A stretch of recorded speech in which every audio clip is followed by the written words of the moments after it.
ready to start? Unless somebody else,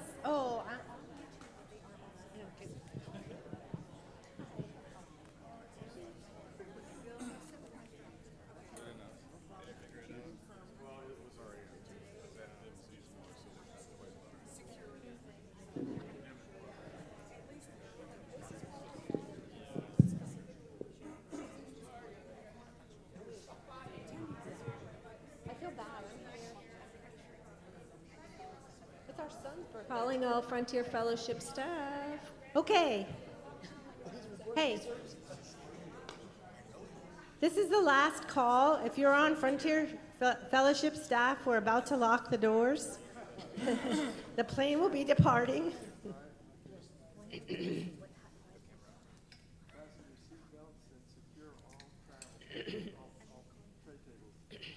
I'm not sure these people need introductions. They've been so critically important to this conference. They've been speakers and Bible teachers and mission presence in every way. I'm so excited to think of the 40 years of Frontier Fellowship, and those that have roots in this conference know of the deep, deep love we had for Harold Kurtz, my son, who was started here in first grade, I think. And as he grew up, what was your favorite thing? What was your favorite thing? I need to eat the mic. I saw that. Harold Kurtz, being with Harold Kurtz. So it wasn't all the cool young ones, and it wasn't all the crazy stuff. It was Harold Kurtz. So this is the legacy. These are the generations that follow, and this is the faithful story of that ministry. Thank you, Jenny. It's great to have this time to be with you. Tell you a little bit more about Frontier Fellowship and what the Lord is doing now. And so we're going to have a panel. So you've heard from Uchenna this morning, and you heard from Dan McNerney several mornings. You heard from me last night. So we're going to sit back and listen to our colleagues. Some of our colleagues are already on the road, but Denise Suto, who is our local Frontier Fellowship mobilizer, is going to moderate a panel with George and Pamela Pendergrass. They probably heard you too, George. You did something last night. He sings. Yeah. So one of my staff texted me a few minutes ago and said, I can't wait for the mustard song. So I was listening. So George and Pamela are fairly new, but they've got an exciting vision, God's call on their life. Jim Truesdale is our newest staff person, and Jim is a associate of Cody Watson, who's one of our veteran mobilizers, and both interested in the world of South Asia. So they'll tell us a little bit about that part of the world. But I'm going to do just a brief intro to Frontier Fellowship with some slides. And also, we've got some of our journals here. Each journal is topically focused on a part of the world or some of our partnerships. And we've got some outside the door, some of the back issues. We have our little Frontier Fellowship 40 years refrigerator magnet, very short supply, so you might want to run right now and get one of those. A little bit bigger supply of pens.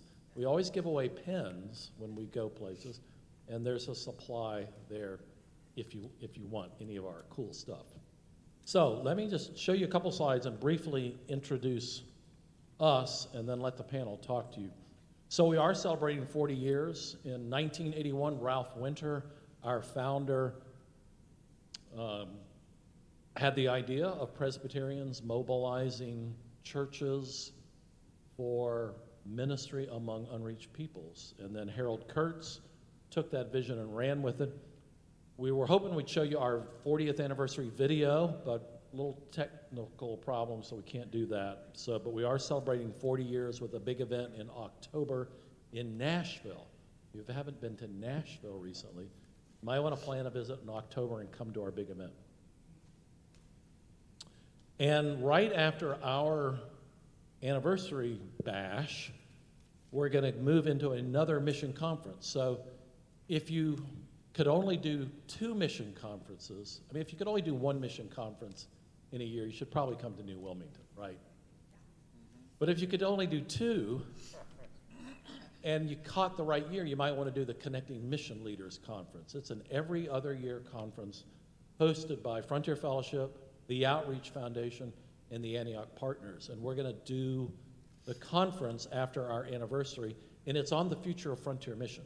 So we really are highlighting the call that God has placed upon us.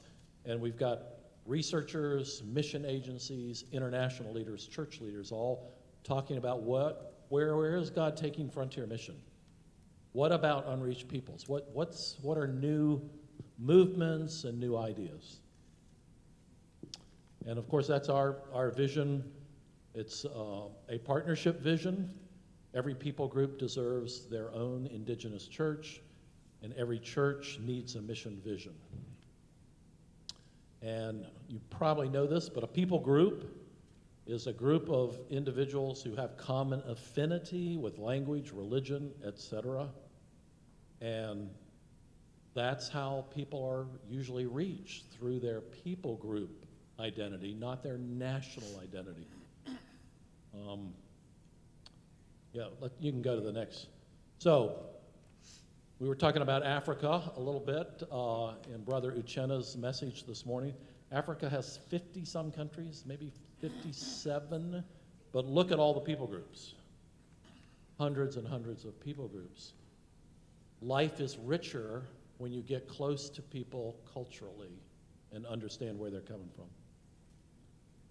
And here are some of the numbers. I know some of you, your eyes are glazing over with numbers, but some of us think numbers are important. And if you read the Bible, numbers are important, aren't they? I mean, how many fish did Peter catch at the end of John's Gospel? 153 fish. And I just had a conversation with a friend about that. Does that represent people groups? And I said, well, I'm a fisherman, and when I go fishing, if I catch any, I always count them. So numbers are important in the Bible. Different researchers have different number of people groups, slightly different numbers of unreached. Unengaged means nobody is doing anything that we know of evangelistically in this people group. So they're unengaged. Unreached means there may be people working there, but it's less than 2% Christian. And people groups, that's a moving target. And the reason the numbers differ are, just to give you one example, the Kurds. The Kurds are in what country? Syria, Iran, Iraq, Turkey, Azerbaijan, Berlin. They don't have their own country. And so how do you count the Kurds? Well, JP, Joshua Project, the Kurds in Turkey are a people group, the Kurds in Iran are a people group, the Kurds in Iraq. So there are a bunch of people groups with Kurd in them, whereas IMB might say, well, that's the Kurds. They just are distributed. So that's why there are different numbers. Joshua Project also counts castes. The castes in India are different people groups. So. And the world is divided in terms of religions. About 1 out of 3 people say they're Christian. About 1 out of 4 say they're Muslim. Hindu is 15%. Now the nuns, that's a new category. When people say, what's your religion? People say, what? None. I don't have a religious identity. That's a growing number, not only in the West, but all over the world. And mentioned at this point, the nuns in the United States now represent 26% of our population. Yeah, 16% is going is going up. This is an old number, so it's getting higher. Okay.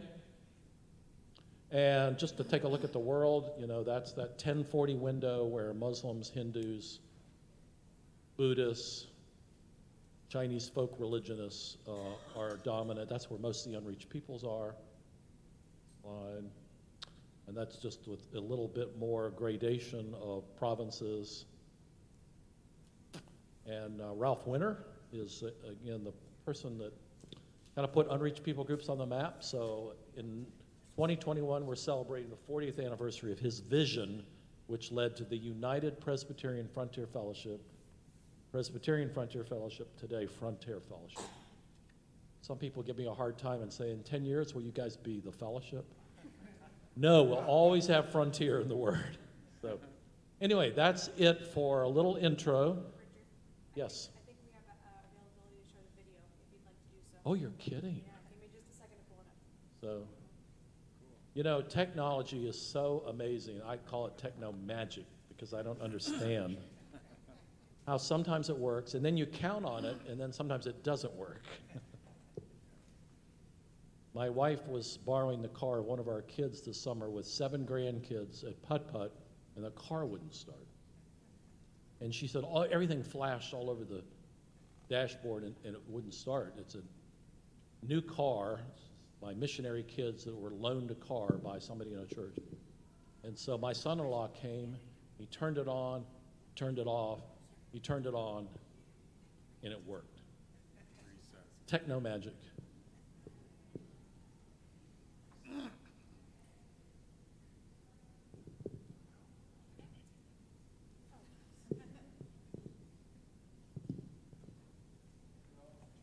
Hey, Jim, can you move your head for a second? Okay, thank you. All right.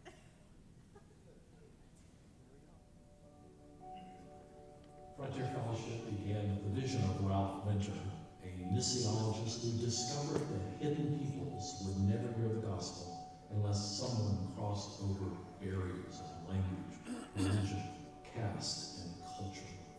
He delivered a big speech that woke up the church to this great need of unreached peoples all over the world, more than 2 billion. And he handed the vision to a fellow Presbyterian missionary, Harold Kurtz, home from Ethiopia, who took the vision and ran with it. Harold invited women and men to join him in mobilizing Western churches to help indigenous partners carry the gospel across those borders and boundaries. Frontier Fellowship today continues that vision of partnering with indigenous ministries to grant all peoples access to the good news of Jesus Christ. We've been privileged to see hundreds of churches join us in the movement to partner with indigenous ministries and help people get access to the good news. God is using peoples everywhere to take the good news to every village, every city, every corner on earth. We tend to look for partners who are doing great commission work and are really out there on the frontier, taking Jesus out into the communities and the villages around the world where sitting on the corner in Houston, we're not really able to do that on our own. And so that is the value that we get from Frontier Fellowship.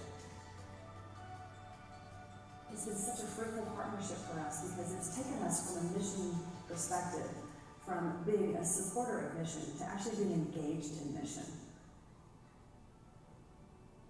Our hope is that many more churches will get involved in Frontier Mission and collaborate and partner together so that those 2 billion people that still have not heard the good news can have access. As the world keeps changing, Frontier Fellowship stays on the cutting edge, helping the church engage in new ways around the world. And we continually listen and hear the call of the frontier. It's a call for the church that will not let us stand still. As we look forward to the next 40 years of Frontier mobilizing ministry, we want to lead the church beyond the next hill in Frontier mission and partnership. So we are passionate about going beyond to where peoples are still waiting to hear good news. Today we are looking closely at the Buddhist world, at places in Southeast Asia and Mongolia. And we are helping churches enter into these new realms.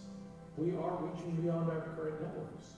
We are committed to engaging new denominations, inviting churches of color and multicultural fellowships, inviting them to go with us into these new regions, so that all may have the opportunity to hear and respond to the good news of Jesus in their own culture, in their own heart language.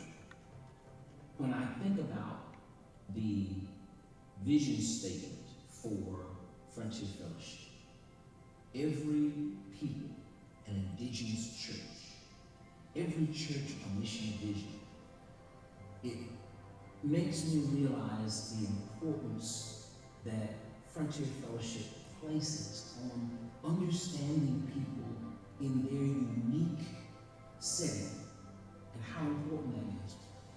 It will take the whole church taking the whole gospel to reach the whole world. We believe deeply it's a privilege to see up close what God is doing today in Frontier Regions. God is calling you and your church to care for those who have no access to Jesus, indeed to participate in God's Frontier mission. Frontier Fellowship will help you. We'll help you engage with witnesses and workers on the frontier. We will introduce you to our Indigenous partners. We invite you to join with the great mission of God throughout the ages to see people worship Jesus as the Lamb of the Lord, people from every nation, tribe, and language. As our first leader, Harold Kurtz, reminded us, this good news is always meant to go beyond current boundaries, beyond the next hill, until it reaches the very ends of the earth.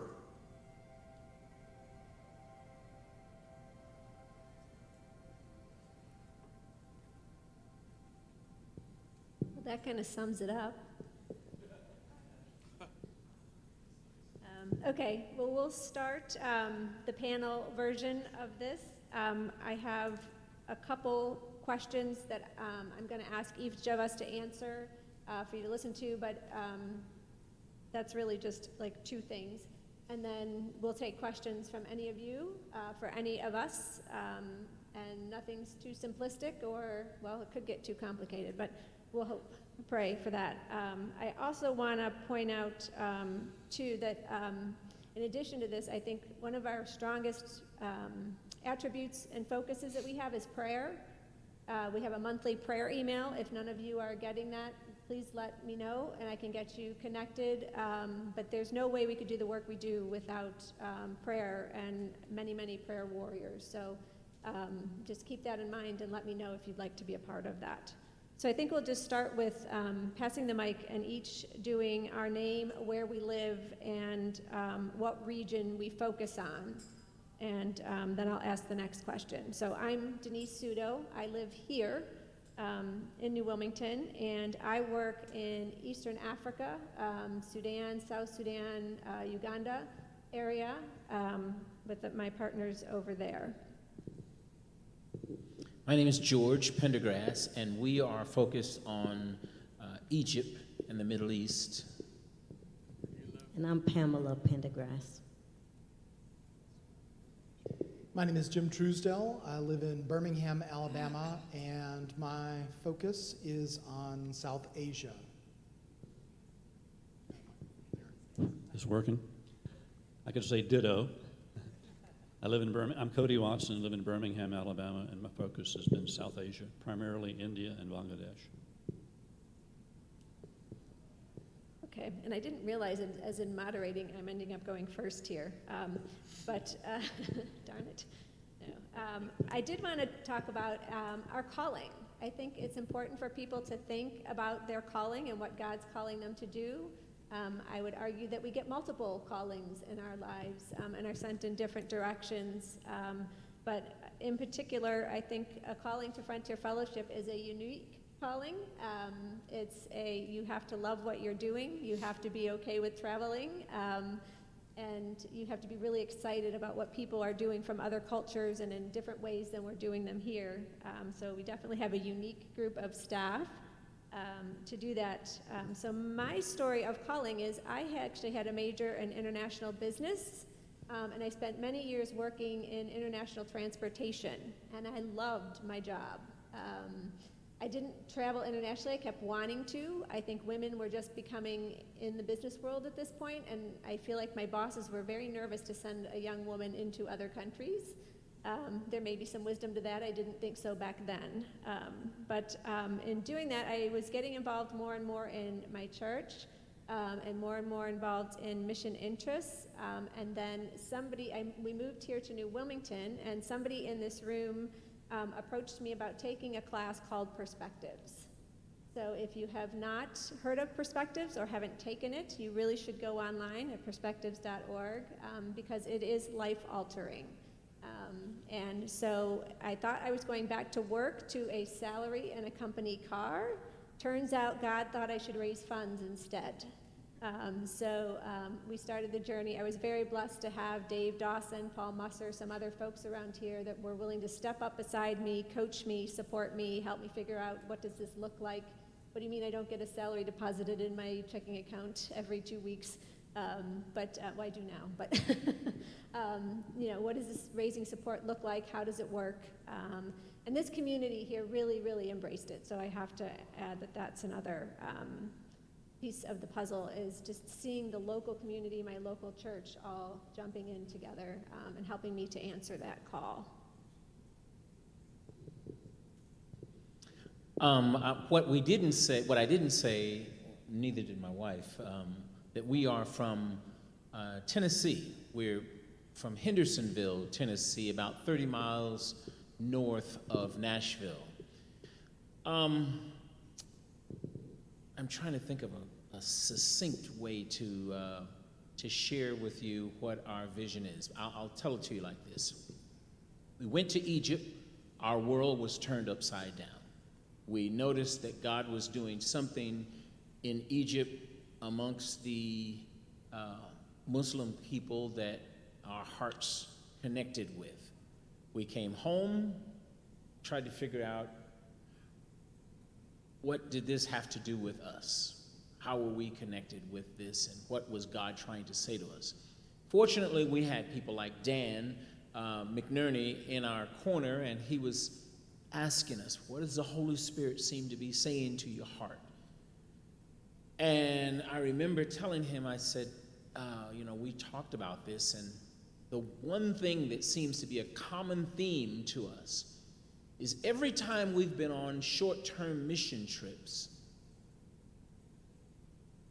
we noticed that there were very few people of color involved, which was kind of distressing. And I don't know exactly how God can use what we're doing or our lives, but I think if indeed we are to be a part of anything that's going on in the Middle East, I think we might be able we hope to be able to change that and to make a difference in that. So I have to back up a little bit, because he did jump through all the juicy parts of, how we got called to this. And I can tell you, never in 100 years would I have volunteered to even go to the Middle East. We both grew up in New York, and my dad, who was an electrical engineer, did a lot of the things with the World Trade Center. So I felt very intimately connected to that, because every Thursday, they had a lot of kids. I don't even know why we were able to go out and eat every Thursday, but we were. And we would go downtown, and periodically we would look at the World Trade Center, and he would try to point out designs and stuff like that. So that backdrop, and then 9/11, all I had known about the Muslims or anything related to that was fear. Everybody probably was a little bit afraid after 9/11, but that was a huge fear for me. And probably, I think somebody talked about having biases, so I was definitely biased. So think about that, then now trying to think about going to the Middle East and even considering missions, not on my radar. So that's how I know that this is a God thing. But when Dan spoke at our church, something happened in my heart. I can't explain it. And so then that was followed up by another class, and he showed you the book this morning, I think Muslims, Christians, and Jesus, which also, convicted me. And I think as a Christian, you ought to be able to repent when you feel like your actions are not good, So I really felt a tugging in my heart after that, but I didn't want to express that to George, because I thought, well, it'll go away. So once we had a little relationship built up with Dan, and he invited us to go with him to the Middle East, and we said yes, even though I had that fear. We still said yes, but deeper than probably what he knew, because I remember there was a lady in the lobby on a Sunday right before the trip, and she said, well, I'm praying for you guys, and I hope that you'll, and I mean, I just bawled because I thought, I'm gonna die over there. But even though I felt like that in my heart, I was okay with it for some strange reason. So once we get there and we go to, was it a Sudanese? Syrian, we met women, and they were fully dressed, and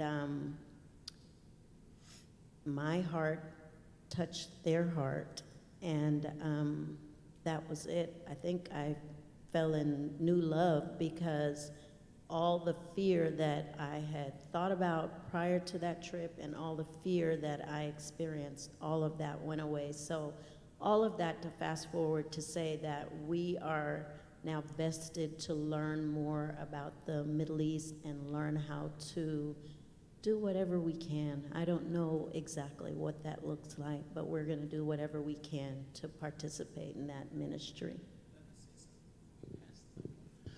I just want to say this, and then I'm going to be quiet. When I'm in an audience like this, the first thing I look for are young people of color. So if you see me looking at you, there is a reason for that. My reason for that is I think about myself, and I think about how I grew up, and the last thing in the world I would have thought would be my connection to going to places like Africa, places like the 1040 regions of the world, where it's hard and sometimes almost, the gospel is rarely ever heard in those kind of places. I never connected myself to that. Most of it comes from fear, ignorance, and I just want to say to you, you have no idea as to how strong your testimony is on the field. And when I say that, I'm referring to a phrase I heard Dan say that Harold Kurtz said that will become something I will quote a lot. He said, Jesus is too vast for any one culture. And around the world, unfortunately, but fortunately, and what I mean by that is most of the world sees white America as the purveyors and the initiators of most of the mission work that is done around the world. Whether you want to admit that or not, that's the way it is. But the world needs to see that Jesus is far too vast for any one culture. And when they see other cultures, and this region of the world is predominated by people of color, when they finally see people of color involved, then the words of Revelation 7 make sense to them. Then they're real. So I just want to say to you, despite anything that you may have heard, people of color are rock stars in those areas of the world. They are looking to hear from you. They want to know, whoa, we don't see you. And they appreciate your swagger. They love what you have to offer. Your particular way of sharing Jesus. And I'm so excited about trying to share our life with people that God is making a difference with around the world and partnering with what they're doing. I won't give this back to him. I got one. he's going to need that later, I can promise you. I wanted to pause to answer the question about my calling by getting everyone in the room to go in their own mind's eye about the way God's been at work in your life as well. So I'm just going to invite everybody, go ahead and take a moment, close your eyes, and in your mind's eye, I want you to be thinking about the person that nurtured you in faith or encouraged you at a time when you wanted to quit, or who walked beside you in a time of pain. Got that person in mind?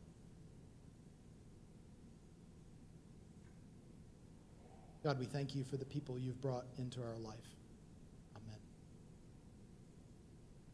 So when I think of that story of a person, I think of a man by the name of Steve Schmidt. I grew up a Seventh-day horizontalist. That means that my parents, they slept in on Sunday morning. And we grew up without any connection to church or to people who knew Jesus and followed him.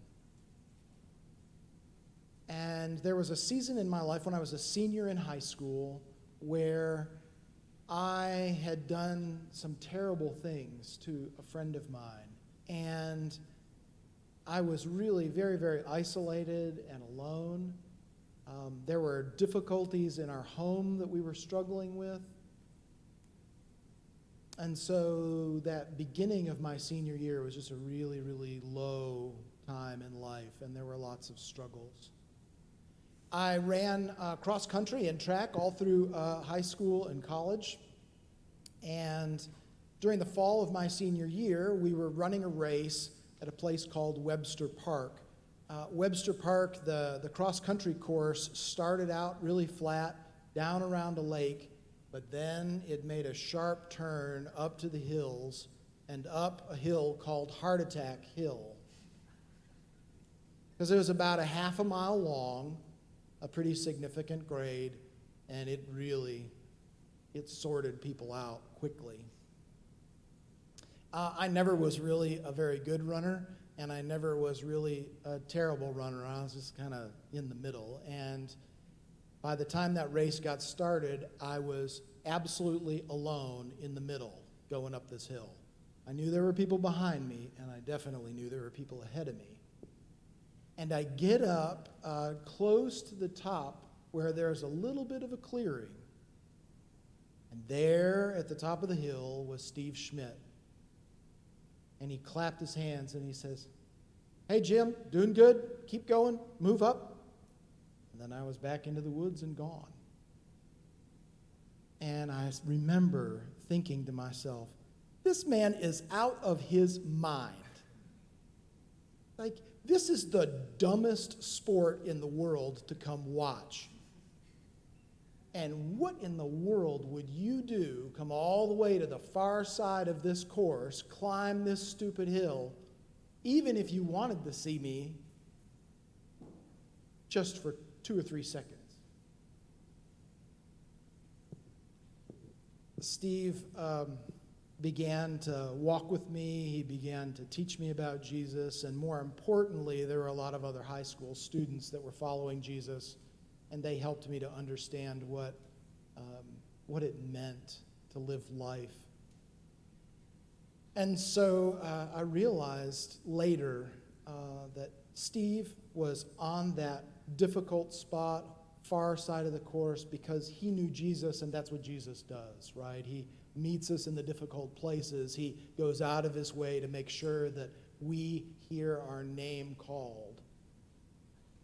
And that's exactly why I feel, not only I've felt called in other times in my life, but in particular this season of Life to Frontier Fellowship, is how is it that we get to those places where no one else will get to?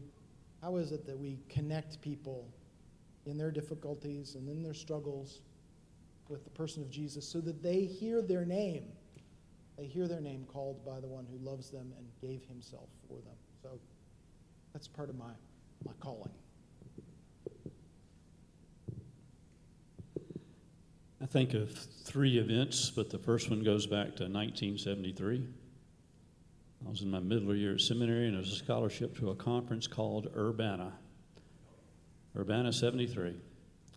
And one person there, particularly Paul Little, who's on staff, and InterVarsity later published his talk as a booklet, affirming God's will for your life. And he gave an illustration. God loves the whole world. And we've done this as a skit one time here at New Wilmington. And he said there were 12 people carrying a log. Now, God loves the whole world. There are 12 people carrying that log, and that log represents the world. There are 11 people on one end and one on the other. I think it was 10, but anyway, you're the 13th person asked to carry that log. Now, I had been a math major, so I was able to figure that out. But you'd go to that end of the log where that one person was struggling. And he said, where 90% of the world is, there you have 10% of all the full-time Christian workers involved in ministry, whether evangelists or medical workers or community development. But where you have 10% of the world's population, primarily at that time North America and Western Europe, there you have 90% of all the full-time Christian workers. But God loves the whole world. And he said, where will you commit your life in carrying the burden of the whole world? And they had these commitment cards in Urbana, and there are about 20,000 at Urbana 73.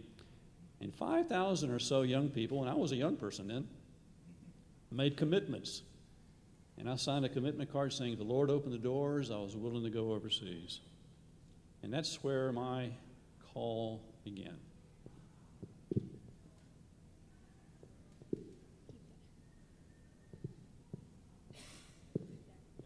All right, so now I'm going to give you an opportunity to ask questions. I have some more I can ask them, but I thought I'd stop here. Can I say something? No, I'm just kidding. Oh, I'm kidding. Please do. I just want to tag on to something George said. And because of that Urbana 73, I thought Ralph Winter was there. He was not there. But he said, what's going to keep this from being an emotional flash in the pan? And the next summer in 74, he started what is called Institute of International Studies at Wheaton College, and 2 summers is at Wheaton. And then it moved to Pasadena, where it became Perspectives in the World Christian Movement. And then what George said about people of color. I brought Perspectives to Birmingham in 1998. We were at Beeson Divinity School, and we had a Kenyan in that class, Daniel Chelagat. He was from a people group in Kenya. And I can't remember how far it was through that class. But he said this, I always thought mission was a white man's thing. And he went back to Kenya and started his own mission agency. I just want to tag that on to George. So does anybody have questions for any of the staff or all of us for what we do? Yes. Have you become a sending agency now, or what, I mean, you folks are not serving overseas. So how do you reach the unreached unless you have people on the ground long-term? Yeah. You want to handle that or you want me? Cody. Come to the Connecting Mission Leaders Conference and you'll find out. No, Carl, I know Carl. In 2006 here, we started the Antioch Partners. And the Antioch Partners are one of the other partners of the Connecting Mission Leaders Conference. There's a long story, but that's what and Sean and Bethany are back there.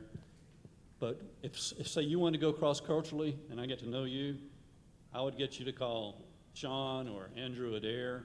And so that's the mission sending organization that we try to funnel people to. I also wanted to say, so short-term mission, we had been to other short-term mission. I think we have to plant the seed. And sometimes, I mean, for us, we wouldn't have even known anything about doing missions had someone not taken us to show us in several instances, you know what I mean? So we're not young in our 20s or, you know, early 30s, but for those young people, I know a lot of times people might think, oh, that's just a glorified vacation. I think it's not, because God can use that experience, and we need people who are, as Uchenna said, you know, in the prime of their lives. And if I had to have a regret, it's that we didn't do this in the early years of our marriage. But sometimes you just don't know what you don't know.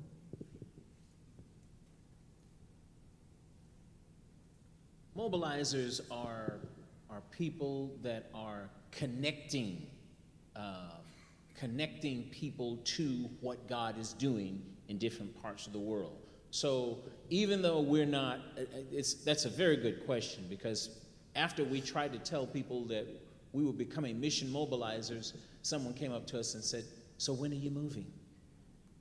So what we try to do is connect the American church, connect people here to what God is doing abroad. And so it's all about trying to make people aware of what the Lord is doing in other places.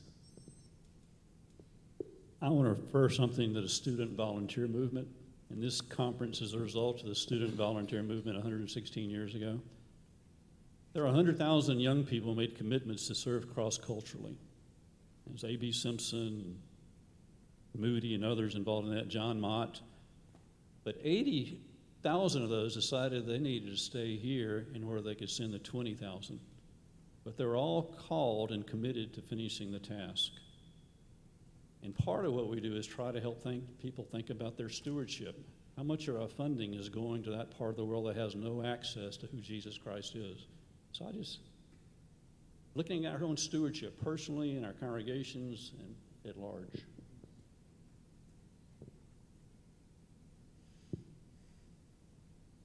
Anybody else have questions? Yes. Yes, I want to start my question by mentioning a fact in my life that this is going to lead into my question. Since 1998, my one and only son, who's now 40-some years old, has not had a word with me.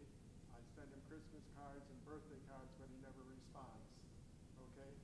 He is not an unchristian. I'm a Christian, he's a Christian. We're both from the Roman Catholic tradition. As far as I know, he still is a Catholic like I am. All right? I want to ask this question of people in this room and you, and so to begin what I'm dealing with here. Have you ever had the experience of having a son, grandson, niece, nephew, ever, when you spoke to them, have they ever rolled their eyes back, you know, like they couldn't stand to hear what you had to say, or ever have them respond to you with obscenity, or with get out of my face, or have you ever had them just turn around and walk away from you? How many of you would admit that it's ever happened to you personally? Okay. My son's here now. He's probably rolling his eyes at me as we speak. But no. All right. All right. That's an experience that we've had here. Okay. So we now have 26% of Americans, as I mentioned, who are nuns. They've rolled their eyes at us. They have turned their faces away from us. They are in a state of what is psychologically called either dismal or disgust. Dismal means that they feel with us like they could puke when they see us. Dismal is they feel like we stink. We are skunks to them. Right? This is psychologically what's going on in their minds. Okay, it's 26% of Americans. All right, there's another group beyond them that are secularists, and the total of the nuns and the secularists are 43% of Americans, according to what we have right now. All right. I'm not going to use any religious language any more than I already have. I admit I'm a Roman Catholic. I'm also a person who was subjected to abuse by Roman Catholic clergy and subject to tremendous beatings in the name of God when I was a child. All right? I'm supposed to be one of those nuns. I have every reason for being one of the 26% who should have already said, You can take your religion and you can go with it. All right? You can take it out of my face. All right? I serve the nuns. I have my job in life is to reach out to the nuns, and I can't use any religious language to do it. Okay? I bury them when they die of overdoses. Okay? And I do it as a foot soldier for a group called MDCCA, Mercer County Coalition on Drug Awareness. I do what they tell me to do. I have no authority in that group, and I have nothing except my hands to wash tables or clean toilets if they want me to, or just simply to say hello to people who come in the room. I'm asking you this. Do you have in Frontier Fellowship, in your fellowship, what you're doing right now, do you have any plans whatsoever, or are you working on how you are going to reach the ones who have turned their face from you and want nothing to do with you in this country? And are you going to be able to do it without using religious language? Because if you use religious language, you've lost them.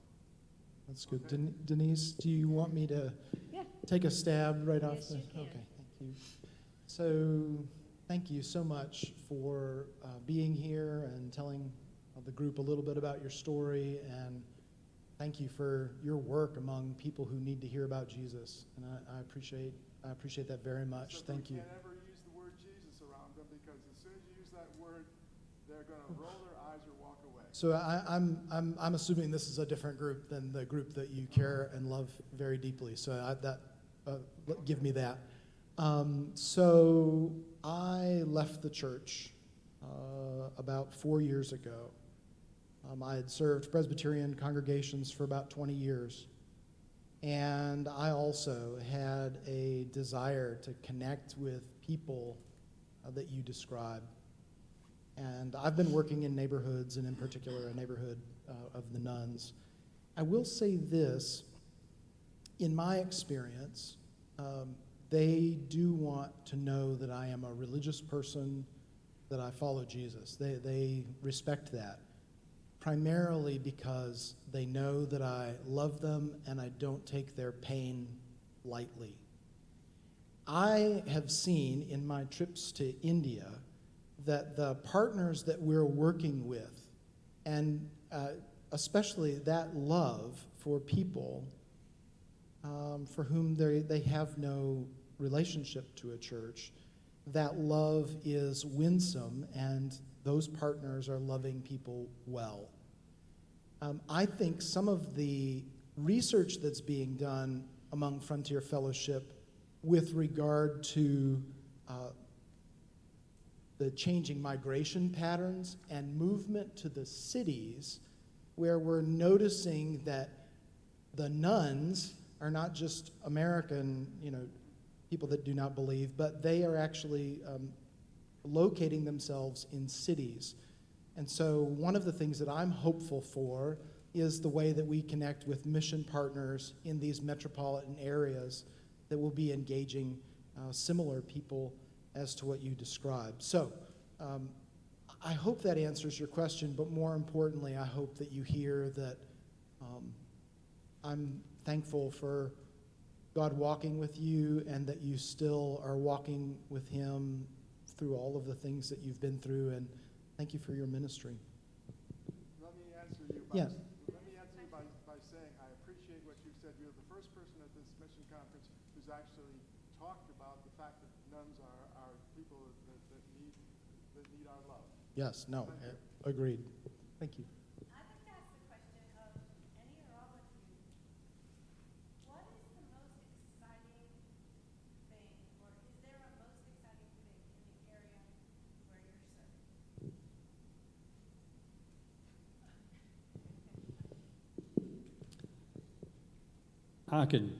Two things come to mind. Two of our partners, we call him MK. He's got over, I can't keep track how many house churches. Got 700 full-time grassroots church planners. Another guy, but one guy I think about, I've talked about just Sunday a little bit, a guy named, his pseudonym is Dost, means friend in Hindi or Urdu. And he was an imam. And I first met him in 2012. And he's been leading other imams to the Lord. And I can tell you more of that story, but trying to get people behind that ministry. And Victor Chaudhry, who's 87, a medical doctor, says it's almost a tipping point within India in terms of the number of Muslims coming to faith. And Doss has been on the cutting edge of this. And I just sent a picture I got in the text I got from him yesterday, sent it to the Mercer Church.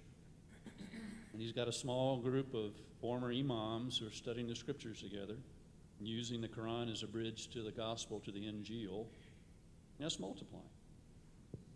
It's just two little stories. Pose that again. I had something go through my head and I lost it. What was your question again?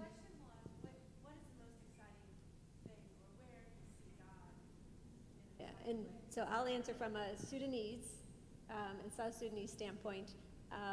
I miss traveling, and one of the reasons is because the gentlemen that I work with, who are South Sudanese, and they're reaching out to other Sudanese or South Sudanese who are in areas where there is not yet the gospel.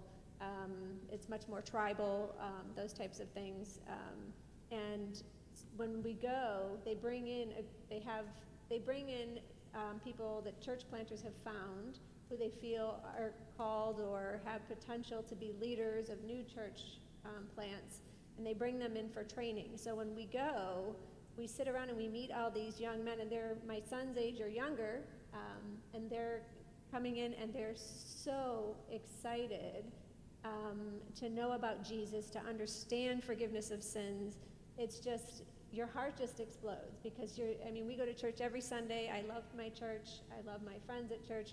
But when you see somebody who did not know they had grace, just freely given, they're on fire. They don't speak the same language. Sometimes it gets kind of funny because they'll all start talking in Arabic.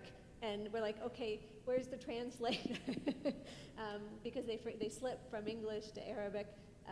But it's just, I think the one thing that brings me the most joy is just sitting and seeing these young people who have just learned about Jesus. And I want to film it and bring them home and show my church or other churches, this is a passion for Jesus. This is somebody who lived a life without Jesus. We grow up in it, and we have different feelings about the pastor or the church we go to or the denomination. None of that is a thing there. It's just this joy of the grace and salvation that they can get through Jesus. So. For me, I'm most excited about using my gift of hospitality to, as Cody said, use it as a bridge. And who knows what happens when you're able to sit at the table together.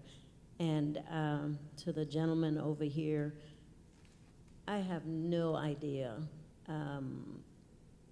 what to say or how to answer that question, but I do know that love is patient, it's kind, it's not envious, it's not rude, and it keeps no record of wrongs, and it delights itself, and it's not proud, it rejoices with the truth. So for anybody, I think you said it about, we just love people. We can't fix every single wrong in this world, but I believe we know someone who can, and we constantly have to go back to that. I deeply appreciate your words because we certainly totally agree with each other. For me, the most exciting part of what we're doing comes in the form of seeing, I guess, the nature of this next generation of young people. I grew up in a time where most of us, people my age, were kind of traveling abroad it was a luxury for a lot of people. And the world has gotten smaller for a lot of young people today. So things that we would only see, or places we would only go every now and then, young people will travel there much easier. They will know people. They will communicate. They are communicating with people in places that we never could. And they're not as afraid as we were. And so I'm excited about that. I remember people in my neighborhood going, "Oh no, don't send me to Africa. No, I don't want to go to places like that." And we've got young people today that are excited about seeing the world around them. So that excites me, because I know that if we're there, if you show up and you have a heart for people, God will do the rest. There's a lot that I'm excited about. I'm kind of excited about this team of people that's being gathered for this work. I mean, that for me is thrilling. I'm excited about a season in the life of the church when there might be some temptation to kind of retract, that Richard is kind of saying, no.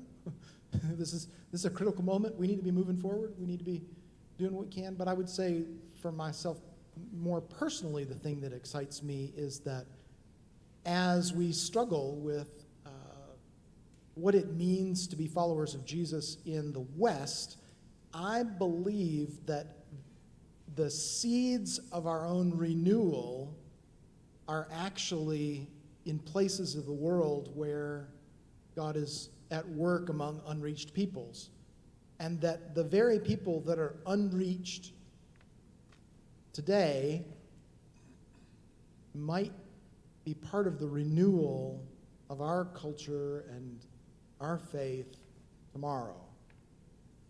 I've just seen that dynamic in my life. I've seen that dynamic among churches that I've served as they've engaged in places around the world. And so I'm excited about that cross-pollination and that exchange among God's family. I have a really good example of that. Dave Dawson will remember this. We had Reverend Toot Coney come here, and Dave was the EP at the time, executive presbyter, and there was some type of pastor's retreat. Is that what it was? So they invited Toot to come speak, but Dave said, "Well, you pick the topics." And so the first was exorcising demons, and the second topic was marriage. They do, I can't remember, was it like 20 sessions with the spouses, and the families had to be involved. About a dozen or 15 sessions with not only the couple, but the family. But with the families also, yeah. Before he got married. Yeah. So we have much to learn, I think, from our brothers and sisters around the world. We had another person of color walk in, and I don't want to embarrass that person, but y'all heard today about the Welsh revival through Ochina, talking about Reinhard Bonnke, and your question about what we need to see happen to the nuns in our country. We need revival, like the Great Awakening, and the foremost expert on that was J. Edwin Orr, who taught at Fuller Theological Seminary, and he did a prayer video in 1976 in Dallas, Texas. It's called The Role of Prayer in Spiritual Awakening, and Denise mentioned prayer earlier on.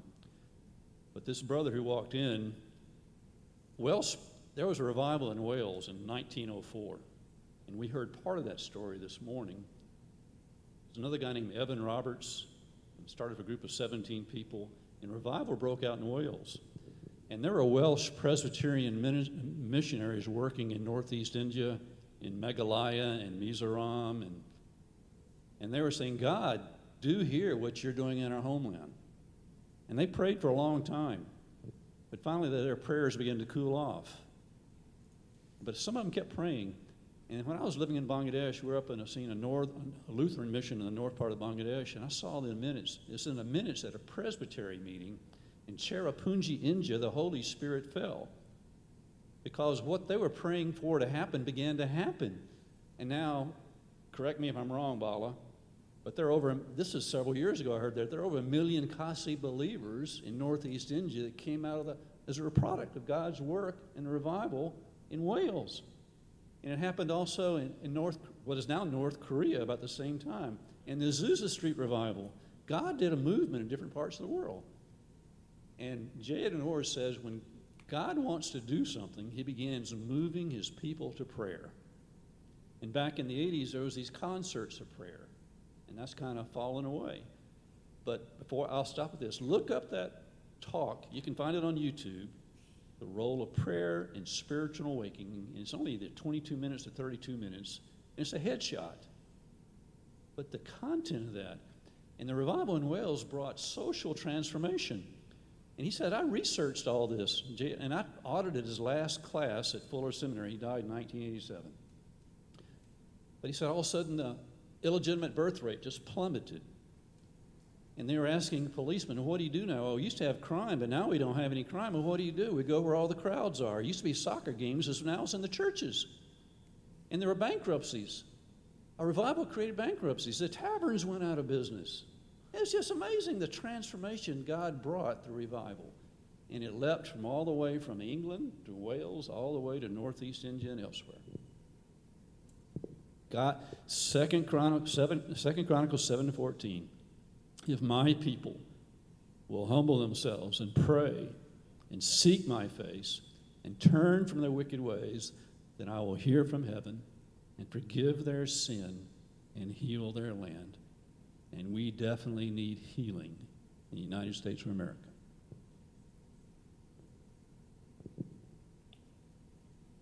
It's kind of a tangential question, but a good group I want to ask. Ralph Winter had a book called What Does It Mean to Be a World Christian? Way back. And I wonder if you have that in your archives at all. In Frontier Fellowship, I lost mine in a flood, and it was one of the best little booklets that I have ever had a hold of, and it started my vision as a world Christian. Anybody? I know where you can get it. Do you? I'm in the archives. I'm the person who's the archives for. Okay. Yeah. Thanks, Don.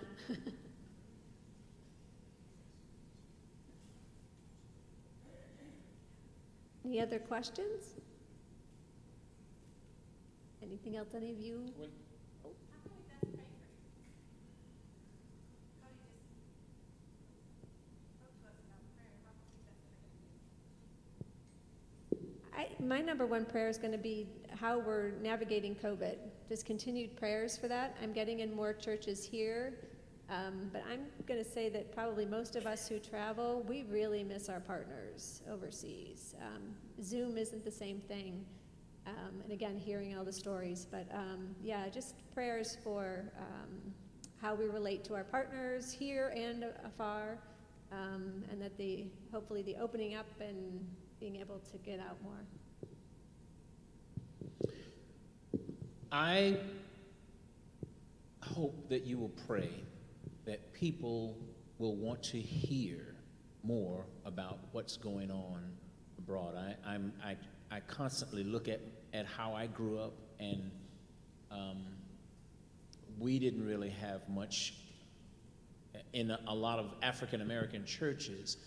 Mission is not a big part of their background in most African American churches, and I'm praying that that people will pray that God will cause a revival in people wanting to hear more about what is going on the frontier, how they can be a part of that.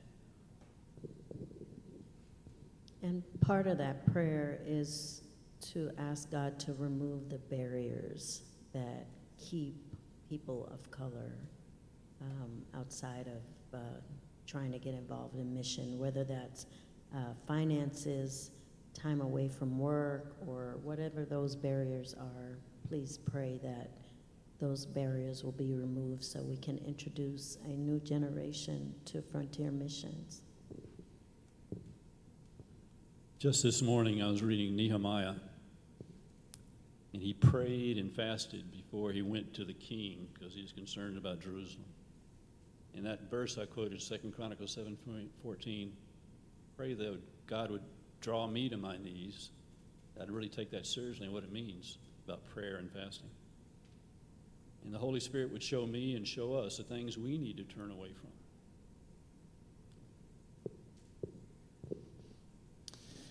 A simple reminder for me that I've found helpful is to set my phone for 2 minutes after 10 as a reminder to remember Luke chapter 10, verse 2. Pray ye therefore to send out laborers into the harvest field. I think one of the things that once, even for myself who knows very, very little about the work, I can be overwhelmed by the task. But the one who sends is not overwhelmed. So set your phone for 10:02 and just remember to pray for that God would send out workers into the harvest.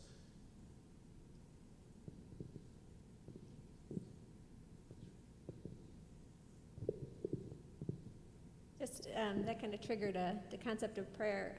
You should know, and I've fallen in love with this, when we started talking about the 40th anniversary and knowing we were having the pandemic and there were just things going on, we actually started a prayer group. Uchenna and I kind of lead this group, and we come up with a Bible verse.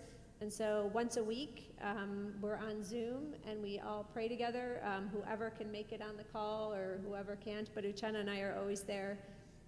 And I have just found, we did this with sort of the focus on the anniversary, but it's really just blossomed into this beautiful time of sharing for each other and praying for each other and just things going on in our lives. And again, as much as I love being in person with people, the Zoom has worked. And it's a way that, we at least can all see each other, but just having that constant, I so look forward to that now every week and it's only a half hour, but it's like taking a deep breath. So, and that's another idea. I mean, you can get a group of people from your church or your family or your friends, and, if people are logistically far away, Zoom works, if you can't gather. But, so the prayer is, making an effort and finding a way that works for you to pray I just remembered another phrase from Urbana 73. I can't think of his name, but he says this: we don't pray for the work.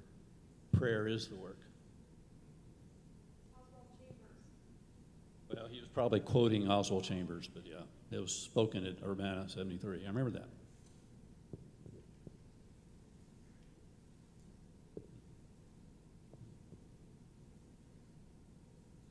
Any other questions?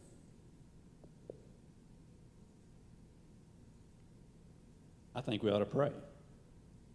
And where two or three are gathered together, Billy Graham had all these, evangelism things, but he always had prayer triads leading up to the big presentation of the gospel. Jim.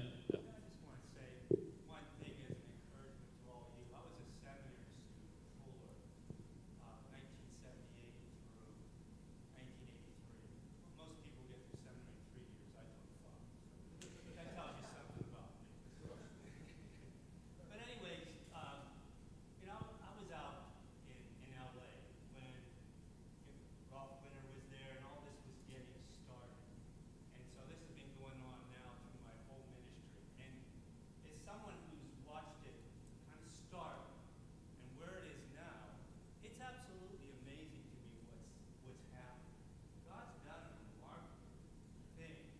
And you guys are right in the center of it. So I just want to encourage you, thank you for, I thank God for this organization and what God is doing to reach the world through you and organizations like this.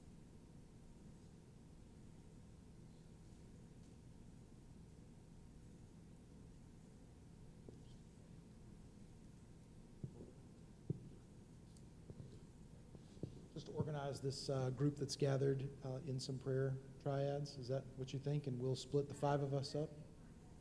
All right, we're going to go a little off script here. So We do that a lot. what I'd like us to do is I'd like us to get in groups of 3 or 4. Get in groups of 3 or 4 and take a little bit of an adventurous step and maybe move from the place where you're seated. And the 5 of us and other Frontier Fellowship folks, if the Frontier Fellowship folks that are here could stand, please. Antioch Partners too, great, go ahead and stand. Let's just make sure that one of us is in one of the groups of 3, if that's workable. It feels like it is. All right, here we go. 1 minute, get in groups of 3, and then we'll have a partner join. I put him on the chair.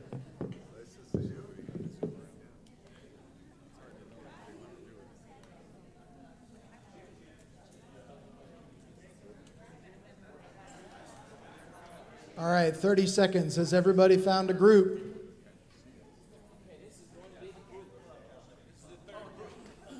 All right, and does every group have someone from Frontier Fellowship or close? No. Three groups of 3. Groups of 3, if we can. If we can. Okay, we might. All right, here we go. Let's.